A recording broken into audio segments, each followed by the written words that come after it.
வணக்கம் நண்பர்களே. இந்தியா இங்கிலாந்து 4வது டெஸ்ட்டில் 2வது நாள் இந்தியாவின் போர் வீரன் ரிஷப் பந்த் தான். நன்றாகவே சொல்லலாம். ஏன்னா முதல் நாள் காலில் அடிபட்டு நல்லா புஷ்ஷுன்னு வீங்கிருச்சு, ரத்தம் வேற வந்திருக்கு. போய் ஸ்கேன் எடுத்து பார்த்ததில் 4லேருந்து 6 வாரம் ரெஸ்ட் எடுக்கணும்னு சொன்னாங்க. இந்த டெஸ்ட்டில் இல்லை, சீரீஸில் விளையாட முடியாதுன்னு சொன்னாங்க.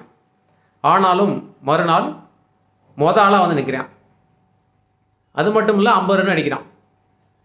ஆர்ச்சரும் பென் ஸ்டோக்ஸும் அதே காலில் திருப்பி அந்த யாக்கராகவே எறிகிறாங்க. அந்த காலில் பட்டாலே வலி விண்ணுன்னு கதவும்.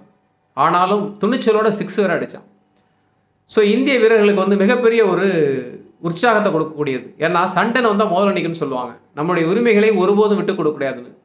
அதனால் ரிஷப் பந்தை கண்டிப்பாக பாராட்டணும். மிக ஆக்ரோஷமான ஒரு வீரர். நேற்று ஒரே ஒரு ஆறுதல் என்னன்னு கேட்டிங்கன்னா, பென்டங்கிட்டு செஞ்சுரி அடிக்க விடாமல் அவுட் ஆக்குனது தான். 358 ரன் அடித்தோம். ஆனால் அவங்க 225 ரன்னு 5 ரன்களில் அடிச்சுக்கிட்டு இருக்காங்க. இன்னும் 8 விக்கெட் இருக்குது.